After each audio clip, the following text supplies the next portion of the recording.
Assalamualaikum warahmatullahi wabarakatuh. Hai, perkenalkan nama saya Puspa Jenda dan NIM E1B024101139. Sebelumnya, mata kuliah Hukum Pidana dan Kriminologi diampu oleh Ibu Dr. Haja Yuliatin SPD MH. Jadi, di sini saya akan membahas terkait dengan urgensi mata kuliah Hukum Pidana dan Kriminologi. Teman-teman tahu nggak apa sih itu pengertian dari Hukum Pidana dan Kriminologi? Kalau teman-teman masih bingung, yuk simak videonya. Jadi, hukum pidana merupakan bagian dari hukum publik yang mengatur perbuatan apa saja yang dilarang oleh undang-undang dan menentukan sanksi bagi pelanggaran.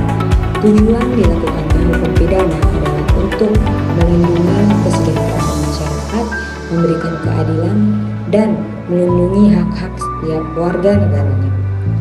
Sedangkan kriminologi merupakan ilmu yang mempelajari tentang kejahatan baik itu dari sisi sosial, psikologis maupun budaya, dan dimana tujuannya yaitu untuk memahami penyebab, pelaku, korban, serta cara mencegah kejahatan.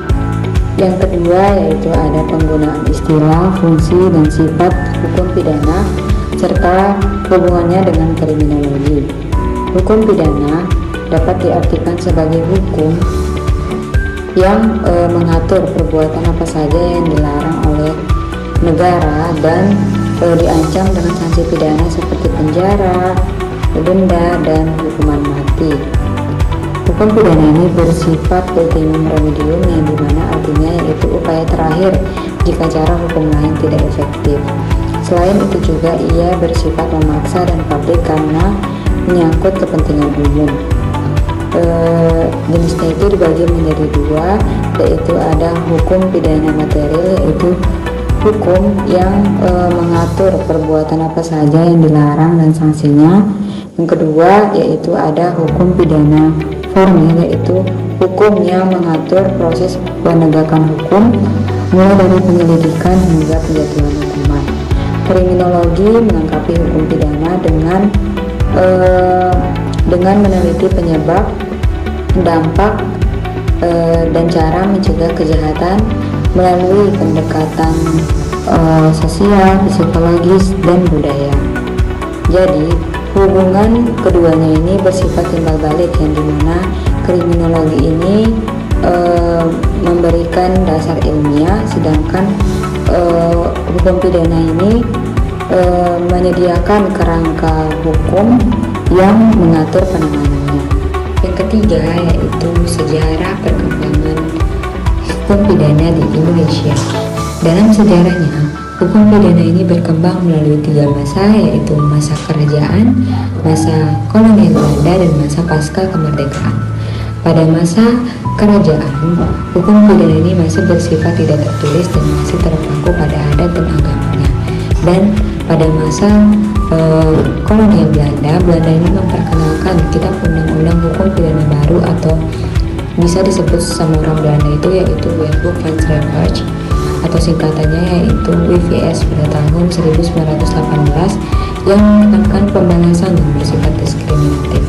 Nah, setelah Indonesia merdeka, kitab undang-undang hukum pidana ini masih digunakan dengan berbagai penyesuaian hingga akhirnya lahirlah kitab undang-undang hukum pidana nasional baru pada tanggal 6 Desember tahun 2022 yang disahkan oleh DPR RI dan akan berlaku di tahun 2025 sekarang.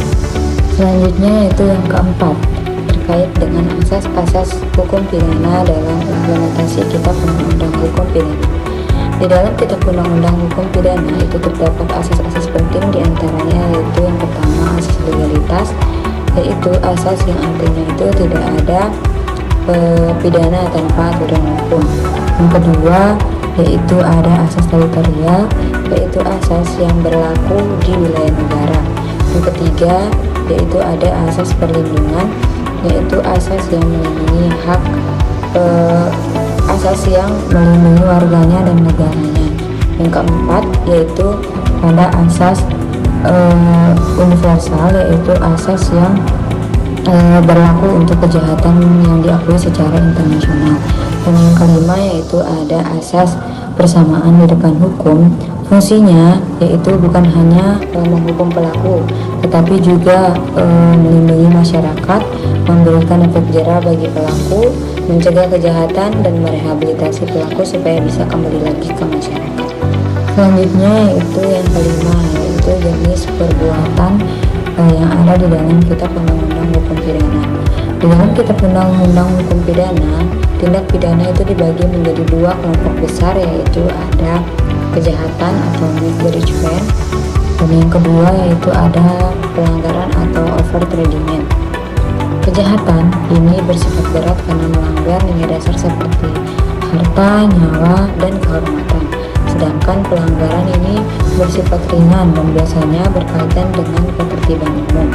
Selain itu, ada juga pengelompokan yang dibagi berdasarkan sifat dan perumusannya, yaitu yang pertama ada delik formal, yaitu sase saat perbuatan dilakukan tanpa melihat akibatnya, contohnya yaitu seperti pencurian.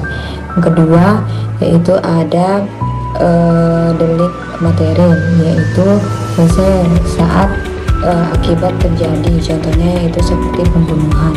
Yang ketiga yaitu ada delik tunggal, yaitu hanya ada satu perbuatan pidana, contohnya yaitu seperti pencurian. Yang keempat yaitu ada delik campuran, yaitu gabungan antara perbuatan dan akibat, contohnya yaitu seperti penipuan. Yang keenam itu ada proses penanganan kasus pidana. Proses penanganan kasus pidana itu meliputi beberapa tahapan, diantaranya yaitu ada penyelidikan, penyidikan, penuntutan, pemeriksaan di pengadilan, dan eksekusi. Proses ini dilakukan oleh aparat penegak hukum seperti kepolisian, kejaksaan, hakim dengan dasar hukum utamanya yaitu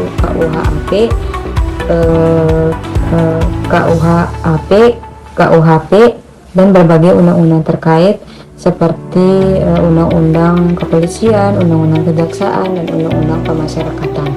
Tujuan dilakukannya proses ini itu bukan hanya menghukum, tetapi juga menjamin keadilan, terus melindungi hak asasi manusia dan menjaga keamanan masyarakat.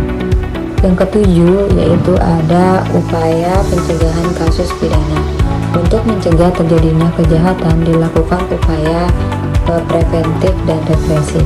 Upaya preventif adalah upaya pencegahan sebelum kejahatan itu terjadi. Contohnya yaitu seperti edukasi hukum dan peningkatan kesadaran masyarakat. Sedangkan upaya represif adalah upaya yang dilakukan setelah terjadinya kejahatan. Contohnya yaitu seperti penegakan hukum dan pemberian sanksi. Selain itu juga dikenal dengan pendekatan penal, yaitu melalui hukum pidana, dan pendekatan non penal, yaitu melalui sosialisasi dan pendidikan. Di era digital saat ini muncul tantangan baru seperti penipuan online, pencurian data, deepfake, dan pelecehan siber. Penanganannya itu menjadi sulit dilakukan karena bukti digitalnya itu sering mudah sekali dihapus. Dengan begitu perlu penguatan hukum seperti Undang-Undang ITE, Undang-Undang Perlindungan Data Pribadi, Undang-Undang TPKS, serta peningkatan kemampuan aparat dalam forensik digital. Selain itu juga perlu peningkatan literasi digital masyarakat itu perlu ditingkatkan supaya bisa melindungi diri dari kejahatan. Jadi secara keseluruhan kita dapat mengambil kesimpulan dari materi yang saya jelaskan tadi, itu bahwasanya hukum pidana dan kriminologi ini saling melengkapi, yang dimana hukum pidana ini mengatur dan menindak pelaku kejahatan, sedangkan kriminologi ini membantu memahami dan mencegah kejahatan. Dengan sistem hukum yang kuat, aparat yang profesional, serta masyarakat yang sadar hukum dan melek digital, maka tujuan utama hukum pidana seperti keadilan, ketertiban, dan perlindungan masyarakat itu dapat terwujud. Mungkin itu saja yang bisa saya sampaikan, kurang dan lebihnya mohon dimaafkan. Wabillahi taufiq wal hidayah. Wassalamualaikum warahmatullahi wabarakatuh.